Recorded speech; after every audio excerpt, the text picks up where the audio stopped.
Component कहाँ लगे होते हैं, वो तो मैंने वीडियो बना दी थी। मगर आज का जो टॉपिक है वो हमारा इग्निशन सिस्टम और उसके पार्ट्स हैं। इग्निशन सिस्टम वो होता है जो हमारे स्पार्क प्लग पे जो करंट आता है। अगर मैकेनिक वीडियो देख रहे हैं तो वो समझ रहे होंगे। अगर जो राइडर हमारा वीडियो देख रहा है, जो गाड़ी चलाते हैं, उन्होंने भी कई बार ऑब्जर्व किया होगा कि हमारे स्पार्क पे करंट नहीं आता है। तो क्या होता है उस टाइम में मैकेनिक ढूंढने में, सॉर्ट आउट करने में प्रॉब्लम क्या है, कहाँ पे है, तो वो ढूंढने में थोड़ा समय लगता है। तो हम आज उसी सिस्टम पे काम करने वाले हैं, उसी सिस्टम पे वीडियो बना रहे हैं कि अगर कहीं पे हमारा स्पार्क जो शॉर्ट हो जाता है, स्पार्क नहीं आ रहा है, करंट मिसिंग हो गया है, तो हमको क्या क्या चीज़ें चेक करनी पड़ेंगी और कहाँ से हम स्टार्ट करते हैं तो जल्द से जल्दी जो प्रॉब्लम है वो फाइंड कर सकते हैं। तो हम स्टार्ट करते हैं। कहाँ से स्टार्ट करना है वो मैकेनिक को ही पता है। वैसे मैं एकदम शॉर्टली बता दे रहा हूँ कि कैसे कैसे चेक करते हैं। तो हमारे पास ये जो मैग्नेट है, मैग्नेट समझ पा रहे हो, मैग्नेट जो मैग्नेट बोलते हैं, जो हमारे इंजन में लगा होता है नीचे पार्ट में, जहाँ से हमारा एसी करंट निकलता है। मैग्नेट से हमारा एसी करंट निकलता है, जो कि ये बीच में जो हमारा कॉइल है, जिसे हम कॉइल बोलते हैं, ये इस कॉइल का काम हमारा स्टार्टिंग के लिए नहीं होता है, ये चार्जिंग के लिए होता है, चार्जिंग और लाइटिंग के लिए। तो इस पर हम बाद में एक वीडियो बनाएंगे, इसका वीडियो टॉपिक अलग है, इस पर हम अलग वीडियो बनाएंगे। मगर हमारा जो स्पार्क देने का जो काम करता है वो हमारे पास है पिकअप कॉइल। पिकअप कॉइल अभी जो BS6 गाड़ियाँ आई हैं उनको हम बोलते हैं CKP सेंसर बोलते हैं। तो अभी जो हम BS4 का ये वीडियो बना रहे हैं, BS4 में कैसे करंट आता है उस पर वीडियो बना रहे हैं। ये BS6 का डायग्राम नहीं बनाया हुआ है। तो हम BS4 पे चलते हैं। BS4 में हमारे पास ये पिकअप कॉइल लगा होता है, जो कि हमारे मैग्नेट की रोटेशन को सिग्नल देता है CDI को। सिग्नल कब देना है? करंट तब हमारा आता है जब हमारा पिस्टन TDC पे होता है। TDC मतलब TDC में हमारे 4 स्ट्रोक होते हैं, सक्शन, कंप्रेशन, पावर, एग्जॉस्ट।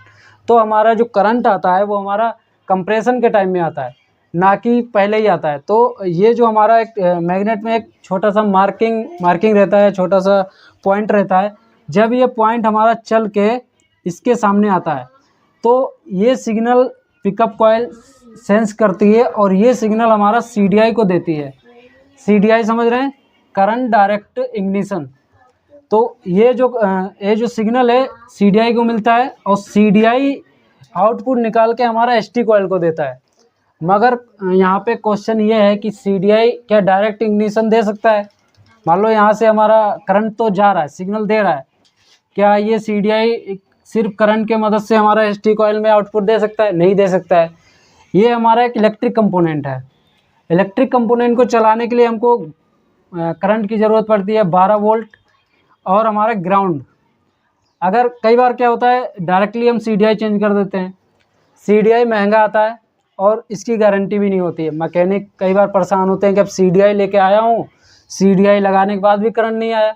तो क्या होता है फिर प्रॉब्लम आ जाती है कि अब जहाँ से हम लाए हैं, CDI को ख़रीद के लाए हैं, वो हमारा क्या कर रहा है, चेंज नहीं कर रहा है, रिप्लेस नहीं ले रहा है। अब क्या हुआ, पैसे फंस गए।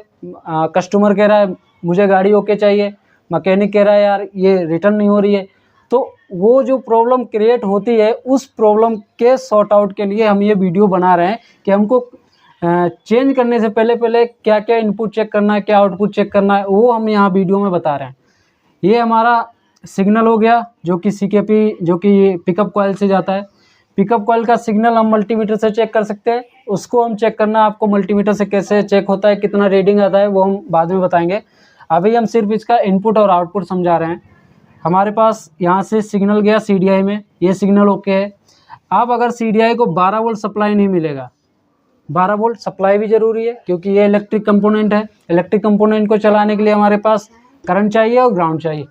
अगर इन दोनों में से कोई भी चीज़ मिसिंग होगी, या मान लो 12 वोल्ट सप्लाई कटा हुआ है, यहाँ वायर कट गया, सप्लाई नहीं आ रही है, तो क्या होगा, CDI हमारी एक्टिव नहीं होगी और आपका करंट फिर आउटपुट नहीं देगा।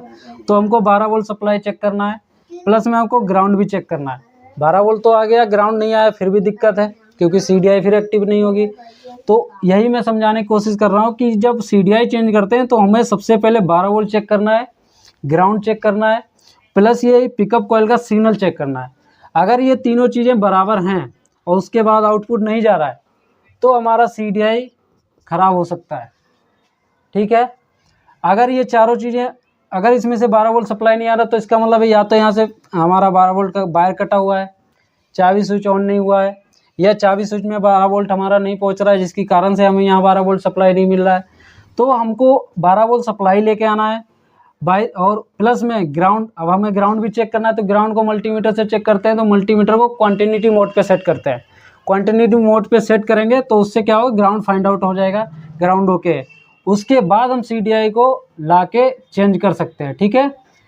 अब CDI लगाने के बाद हमारा आउटपुट यहाँ निकलता है, इस वायर में आउटपुट निकलता है जो कि हमारे ST कॉइल पे जाता है। ST कॉइल का फुल फॉर्म होता है हाई टेंशन कॉइल। लो करंट को हाई करंट में, मतलब 12 वोल्ट का सप्लाई यहाँ पे आ रहा है तो उसको 20,000 वोल्ट में कन्वर्ट करने का काम करती है ST कॉइल। उसी करंट से हमारी गाड़ी में पावर मिलती है, आग लगती है और हमारा गाड़ी स्टार्ट होता है। तो अब हमने समझ लिया यहाँ पे CDI कैसे ख़राब चेक करना है। ख़राब हो गई है तो कैसे चेक करेंगे वो हमने समझा दिया है। यहाँ पे अगर आउटपुट नहीं दिया, अगर आउटपुट भी निकल आया, बाय द वे अब हमने CDI तो लगा दी, अब यहाँ से आउटपुट निकल गया। अगर अब आउटपुट हमारा ST कॉइल पे आ रहा है, CDI का आउटपुट हुआ, ST कॉइल का वो इनपुट होगा, ठीक है। ST कॉइल का इनपुट है। अब यहाँ पे भी ST कॉइल को भी ग्राउंड चाहिए। अब मान लो हमने ये इनपुट तो मिल गया और ग्राउंड नहीं मिला तो ST कॉइल ख़राब, फिर ST कॉइल में दिक्कत होगा। ST कॉइल भी हमारा एक इलेक्ट्रिक कंपोनेंट है। इसके अंदर 2 बाइंडिंग होती है, एक सेकेंडरी बाइंडिंग होती है, एक प्राइमरी बाइंडिंग होती है। वो मैं आपको ST कॉइल का जो प्रॉपर क्लास होगा, ST कॉइल पे प्रॉपर जो बात करेंगे तो उसमें समझाएंगे कि सेकेंडरी बाइंडिंग का क्या काम होता है और प्राइमरी बाइंडिंग का क्या काम होता है, और उसे मल्टीमीटर से कैसे चेक करते हैं और कितना रीडिंग आता है, वो हम अलग क्लास में बताएंगे। अभी हम सिर्फ इसका इनपुट बता रहे हैं और इसको वेरीफाई कर रहे हैं कौन सी कंपोनेंट हमारा ख़राब हुआ है। ये इनपुट हो गया ST कॉइल में। अगर हमारा वहाँ से आउटपुट आ रहा है, इनपुट आ रहा है और ग्राउंड यहाँ मिल रहा है, उसके बाद भी करंट नहीं आ रहा है, तब हमारा ST कॉइल ख़राब होगा। ST कॉइल ख़राब होगा, फिर हम ST कॉइल को लाके बदल सकते हैं। ये हमारे पास बैटरी है, यहाँ पे हमारा फ्यूज लगा हुआ है। जब हम चाबी ऑन करते हैं तब 12 वोल्ट सप्लाई जाता है। तो क्या हुआ, यहाँ से 12 वोल्ट, यहाँ से बैटरी चार्ज है, 12 वोल्ट बैटरी चार्ज है और यहाँ पे फ्यूज है। अब फ्यूज कटा हुआ है तो क्या होगा, यहाँ की सप्लाई इग्निशन स्विच में नहीं जाएगी, तो क्या होगा, यह सर्किट कंप्लीट नहीं होगा।